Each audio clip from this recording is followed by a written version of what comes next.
Yesu wakubwela posachedwa, waima pakomo wayandika, ndikonzekela kukumana naye, samunandeka Yesuyo, ndi samona ndeka, maso ndi maso dzamonande ikaine, pulumusiyo dzamona nkhope yake yokongoladi, dzamona ndeka Yesuyo, ndeka maso ndi maso dzamona ndekaine, pulumusiyo dzamona nkhope yake yokongoladi, dzamona ndeka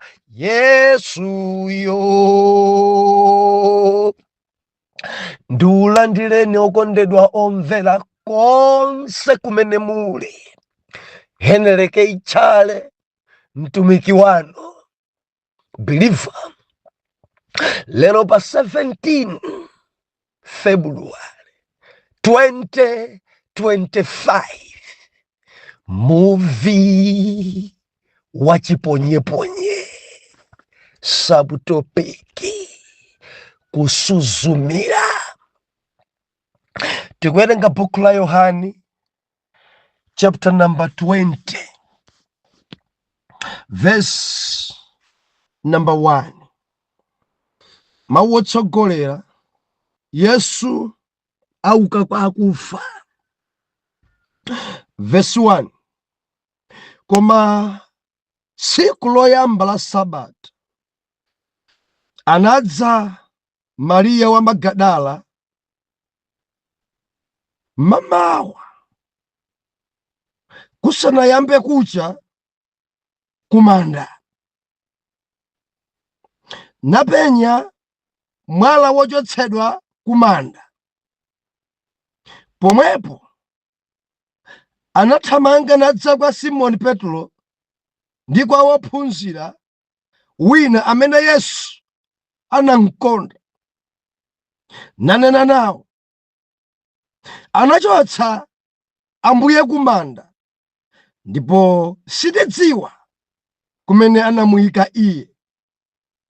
Anatuluka tsono Petro ndi wophunzira winayo nali nkupita kumanda, koma anathamanga onse awiri pamodzi. Ndipo wophunzira winayo anathamanga naposa Petro, nayamba kufika kumanda. Ndipo mmene anawerama chosuzumira, anaona nsalu zabafuta zitakhala kumutu sanalowamo.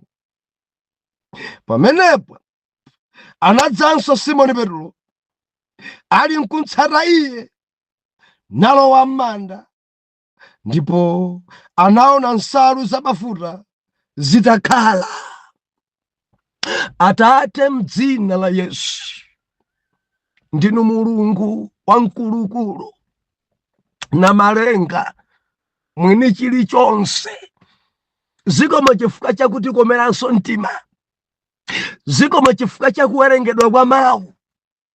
Tikupemphera mutilankhule, mutilimbikitse Mulungu, dzudzulani, chenjezani, ndipo tidzamva m'dzina la Yesu.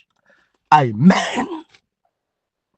Believer, tinasowana masiku awiri yawa kona la munda, tapambana, tagonjetsa chikho Yesu warenga.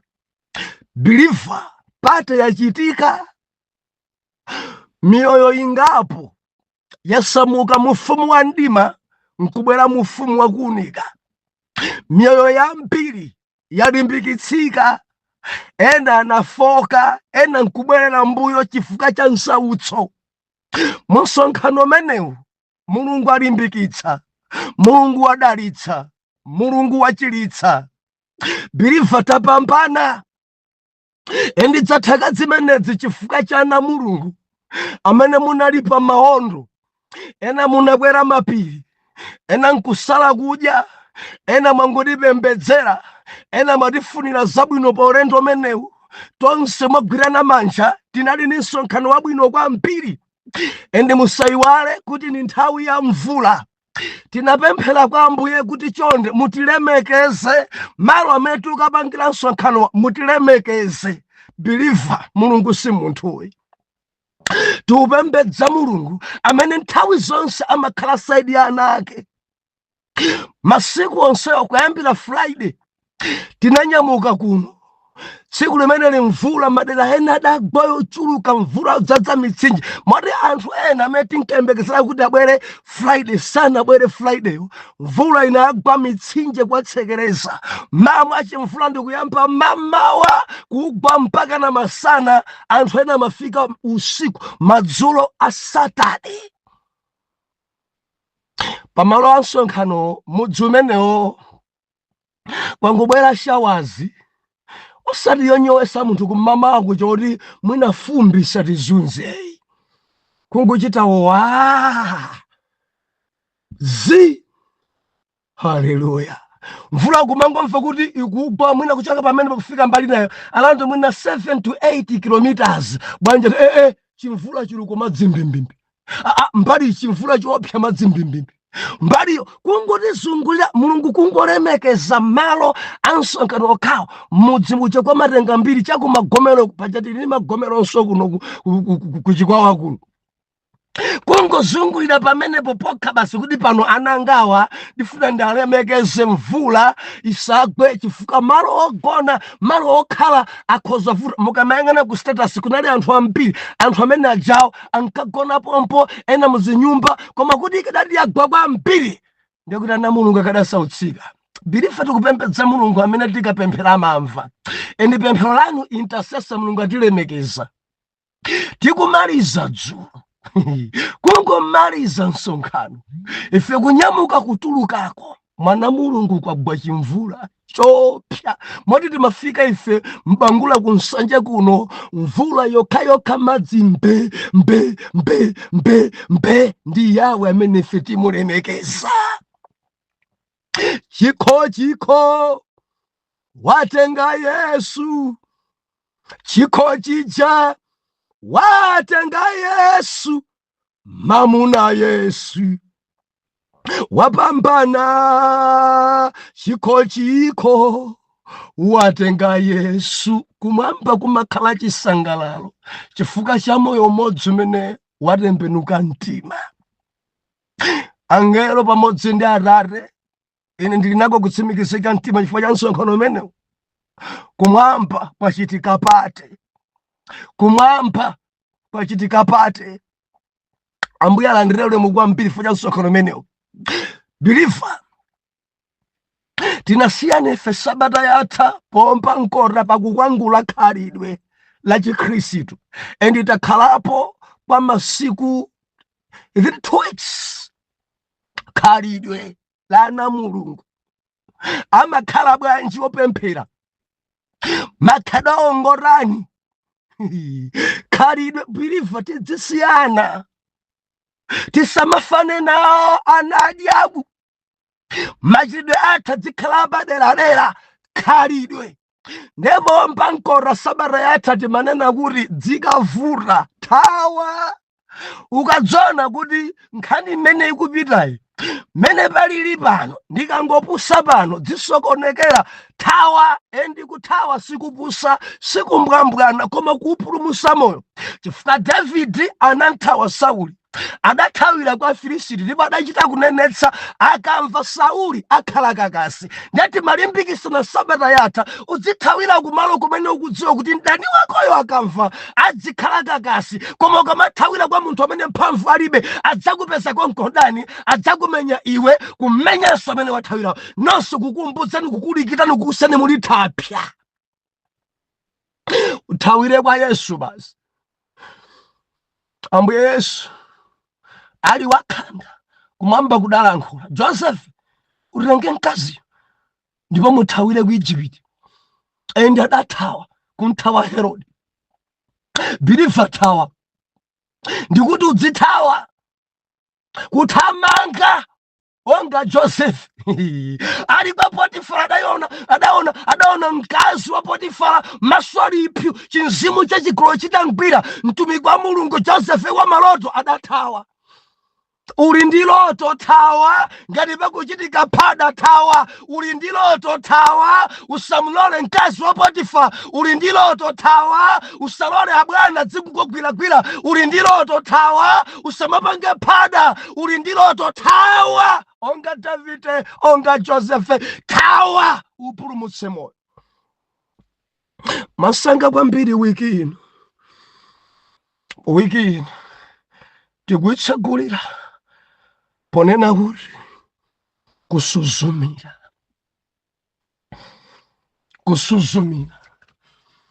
Tikamanena kuti kusuzumira ndekuti ukungosuzumira mpatali.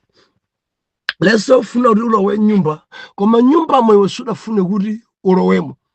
Nde ukungochita chota chosuzumira nyumbamo. Mudziwa munthu amene akusuzumira sangathe kuona zonse. Biliva tilimwazika eti mwana mwamtuma kuti tapita nyumba mukatenge mpeni, ndeye angofika ndi pa khomo kapena ndi pa windo akusaka mpeni pa windo chochita kusuzumira. Apereka ripoti yabwino akhoza kukusani kuti mpeni nyumba mumulibe, chifukwa chakuti akuchita chosuzumira nyumbamo sakulowa. Dziko ladzadza ndi anthu osuzumira. Kusuzumira muvi wachiponyeponye. Tsiku lina Ambuye Yesu adayiphula dziko, anazunzidwa, anakhomedwa pa mtanda ndi kuyikidwa m'manda. Asanalowe m'manda adalengeza ku dziko kuti tsiku lachitatu ndidzauka.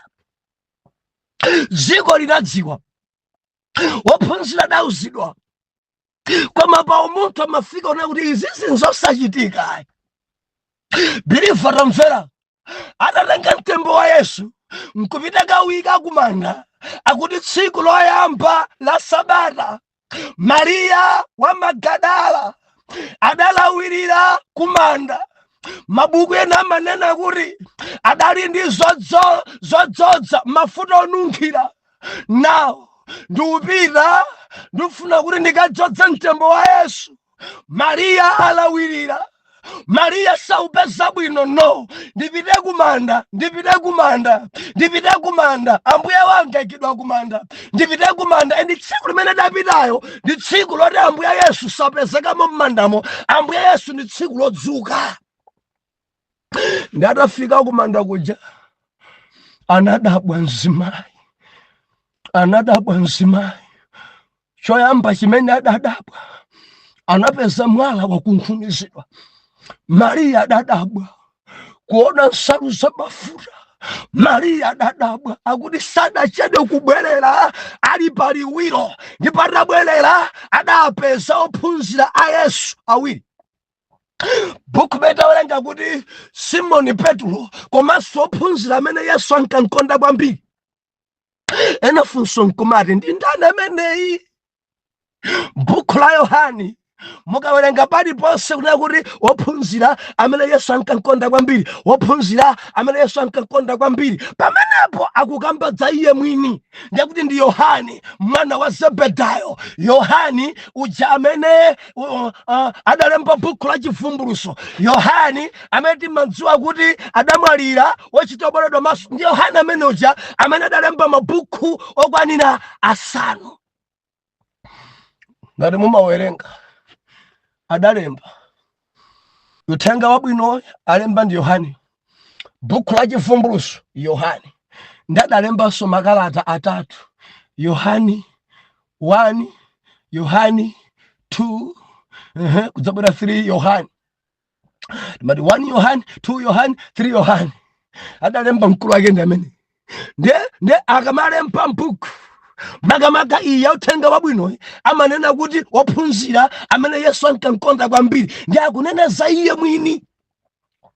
Mariya wa Magadala atabwera adampeza Simoni Petro pamodzi ndi Yohani wophunzira amene Yesu ankamkonda kwambiri. Ndi adafika message ndiganiza mwina m'maso mudali misozi, ndidali kumanda, ndidafikako ndadabwa, Ambuye Yesu m'manda mulibe. Sindidziwa kuti wontengayo apita kansi yakuti, chifukwa message imene kubala Samariya njonena kuti Ambuye Yesu wabedwa. Sindikudziwa kuti ombayo akantaya kuti, sindikudziwa kuti mtempo wapita kuti, kapena ena ake amphimira, kapena ena ake afuna nkawe ziwalo, kapena ena ake afuna sowerese mtembo wa Ambuye.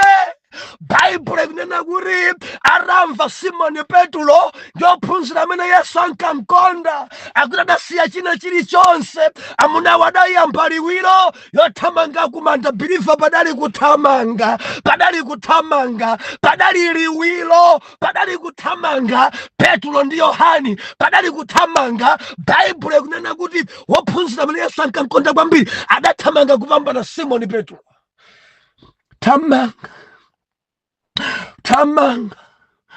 Tamanga malemba kuti atangofika kumanda kucha adayima pakhomo.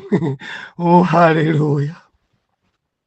Adayima pakhomo Yohani mwana wa Zebedaya akuti anachita chosuzumira manda, adachita chosuzumira manda.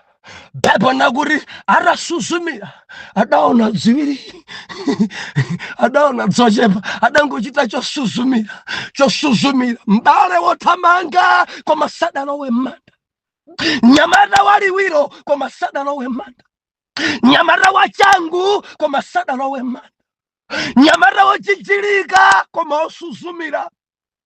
wasuzumira adampambana Petro koma kufika kumanda kuchita chosuzumira, adathamanga kwambiri koma kufika kumanda kuchita chosuzumira, adali wachangu koma kufika kumanda kuchita chosuzumira. Why akusuzumira? Chifukwa chani sakulowa? Why akusuzumira? Bible ikunena kuti atafika Simoni Petro sadasuzumire, atafika Simoni Petro adalowa m'manda, atafika Simoni Petro ndikagwira nsaluzo, atafika Simoni Petro kagwira malo amene Yesu ankagona.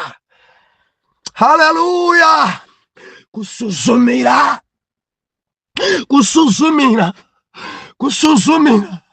ndi vuto. Kusuzumira chonadi sungachidziwe. Kusuzumira ukhoza kwanamiza anthu.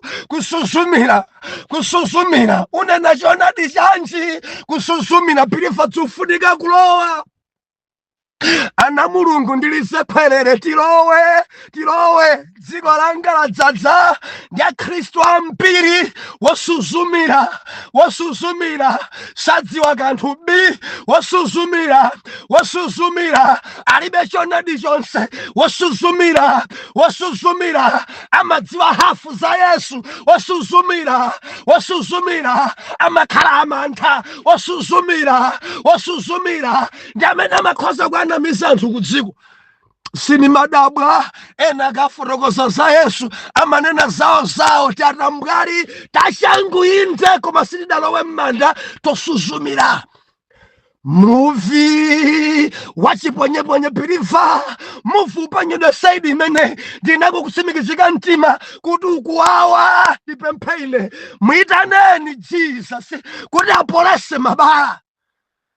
Jadzimayi zambiri, jadzimayi zosuzumira, zovala zoyera ngati Khristu koma zosuzumira, zidangofika pakhomo kumangosuzumira. Amaimba kwaya inde chikhristu chosuzumira, chamantha chosuzumira. Sinimadabwa akuti ndi intercessor koma amagonedwanso. Uzafaja kusuzumira. kusuzumira anthu osuzumira ngozunza ukhozonkana ekunsonkhano mukafika malo maso mwamwa sketi neronse iliyonse isirire mudzafaja wasuzumira sakhazikika wasuzumira amayang'ana nkari amayang'anaso kunja wasuzumira amamvaso za nkari amafanso za kunja wasuzumira maguru aja makhala mbali ziwiri amamvesera za mwa Yesu amamveseraso za Satana wasuzumira simungaende naye bwino adzikukolani adzikugwesani adzikudodomesani adzikuchedwesani padzadza lero mu mpingo dzadzibambo zosuzumira sisidalowe mu Chikhristu chenicheni koma ngosuzumira dangolembesa nawo dzina kuchalichi koma Yesu sadamone Yesu sadamulandire dzosuzumira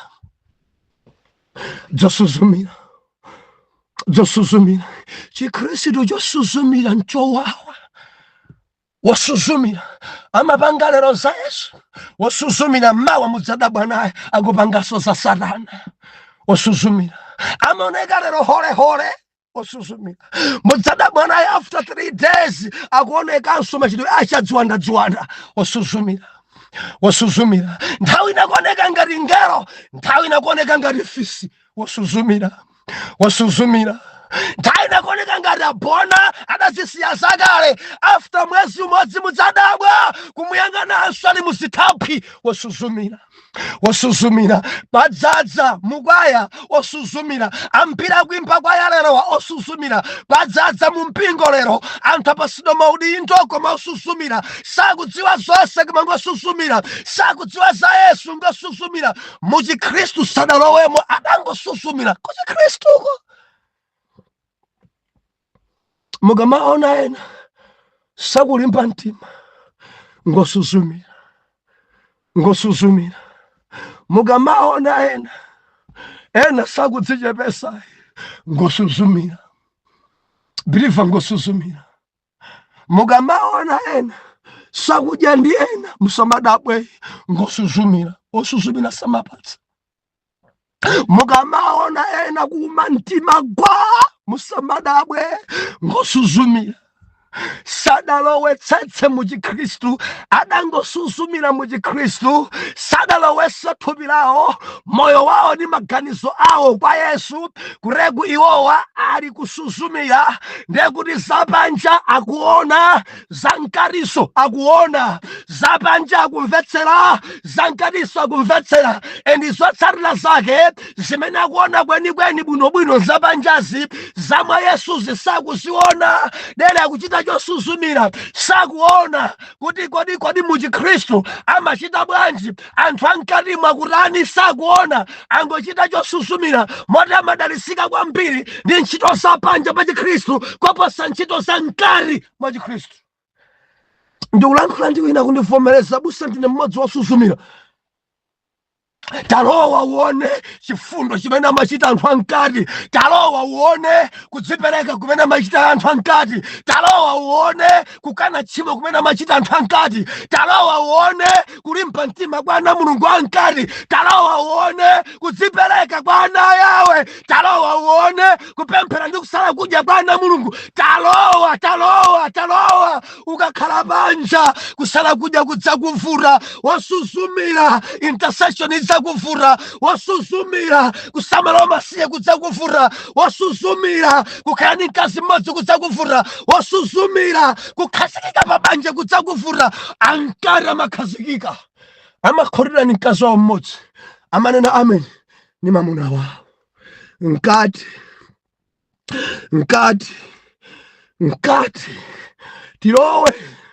tilowe ndimati ndilisepelele ababa lowani mu Chikhristu osati kusuzumira ulowe nkati Baibulo ikunena kuti Simoni Petro Arangofika adampambana mbale, adansiya pa windo mbale, adansiya pa khomo mbale. Simoni adalowa m'mandamo, manja ake ndi ukagwira zonadi nsalu za mafuta ndizi, manja ake adagwira. Ambuye Yesu adali apa, manja ake adagwira mwala umene udakunkhunizidwa. Petulo Simoni adalowa mkati osati pa khomo. Ndili ndi funso, why muli pa khomo? Ndikunena ndi ena adajoyina kalekale chipembedzo chawo 1980 mpaka na pano ngoyimirira chosuzumira. Ena adajoyina 2010 amachedwa Khristu koma ngosuzumira. Ena amaimba kwaya, amaimba bwino kwambiri, koma ndinena pano ngosuzumira. Anyamata achangu ndikuthamanga koma osalowa m'manda. Anyamata achangu paliwiro zochitika zachangu amadalilika pa gurupu ino, kudalilika akasowa aliyense nkumari sidzikuyenda pa gurupu pano, funso nkumari ngolowa kapena ngosuzumira.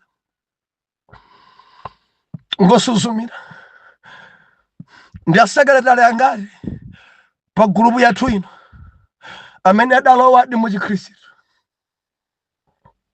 Ndi angati amene muli alembi pa gurupu pano mudalowa? Kulowa kwene osati kusuzumira koma kulowa mkati. Ndi angati? Ndi angati amene tikutumikira pa gurupu pano amene tidalowa mkati, tikudziwa zenezene za Yesu, tidalowesa moyo wathu, tidalowesa thupi lathu, tidalowesa mkati ngakhale banja lathu, tidalowesa mtima wathu wonse mkati osati chosuzumira. Yohani nyamata wachangu koma osuzumira. Yohani nyamata waliwiro koma sanalowe. Waimiranji pa khomo Yohani mantha kapena? Waimiranji pa khomo Yohani ukulingalira cha? Waimiranji pa khomo Yohani Yesu amakukonda inde, bwanji sudalowe mkati? Ndikunena ndi ambiri ngokondedwa ndi Ambuye, amakonda Mulungu 100%. Moyo mene muli nawo nkukondedwa ni Mulungu, anzanu apita, bwanji ukuimabe pa khomo? Ena muli pa banja, anzanu mabanja alibe, bwanji ukuimabe pa khomo? Ena muli ma business akulu, anthu agona njala, inu njala simugona nayo, bwanji ukuimabe pa khomo? Ena zisomo ndi zifundo pa moyo wanu nzosalekeka, ma business apamwamba ngosalekeka, bwanji ukuimabe pa khomo? Sungalowe. Kodi sungalowe nkati? Sungalowe nkati? Adzadza aliwiro bwino pakugula uniform koma ngosuzumira. Adzadza ofekedwa maudindo kuchalichi anthu nkumalemekeza koma ngosuzumira. Adzadza ovala mwinjiro oneka ngati ngerongero koma ngosuzumira. Chikhristu chosuzumira nchoipa kwambiri, nchoipa kwambiri. Wasuzumira sasunga mawe, wasuzumira amasokonezeka. Mkati akamanena amafuna amve, kunja aso akamanena amafuna amve. Wasuzumira dzimaononga. Ndimafuna ndikuwuzeni m'bale wina Paulo akuphunzitsa osalowa chidakhala pa windo utiko mankumbukira ndiye anayamba kusinza pamene pachi ende chidagwa mpaka na chidafa. Usuzumira ndikunena ndi angati ali pa windo. Musakhale pa windo pa Chikhristu. Lowa nawo mkati, kavine nawo mkati, kaimbe nawo mkati, udzakhala pa khomo mpaka naliti. Lowa nawo mkati, kanjoye nawo mkati, bwera udzamuone kukoma kwa Yesu, bwera udzaone zabwino za Yesu. Lowa mkati udzasimba zonali, moyo wako udzakhala ndi maumboni. Pali ena mpaka napano sadalorepo endi moyo wawo alibe chitsimikizo cha chipulumutso, zoti wawo ngobwera matsopano sazidziwa. Amanena kuti ndili mpakati Josuzumira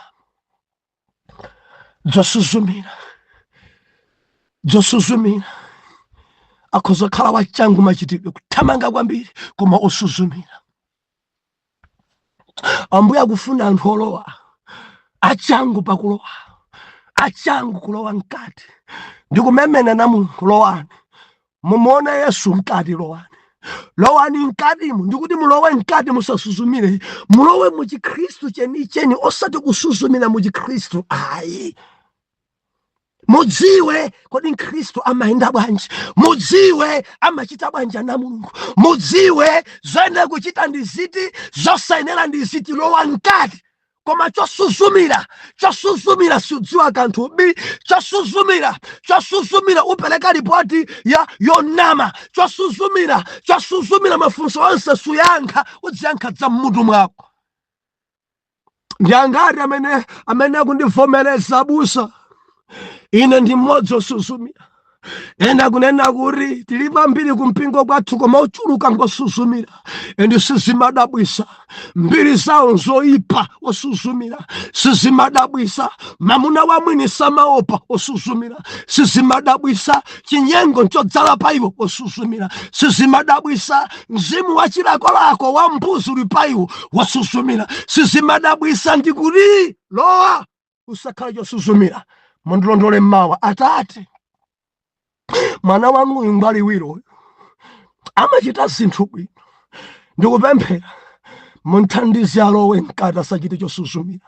Adziwe zambiri zanu mkati atalowa, asasuzumire mu Chikhristu, koma alowe mkati yense ndi mtima wake onse, nzeru zake zonse, mphamvu zake zonse. Aone zabwino zanu mkati, asakhale pa windo, asakhale pa khomo, asangochita chosuzumira, koma muchite kunthandiza Mzimu kuti iye alowe. M'dzina la Yesu oyera mtima tiyankhe kuti amen and amen.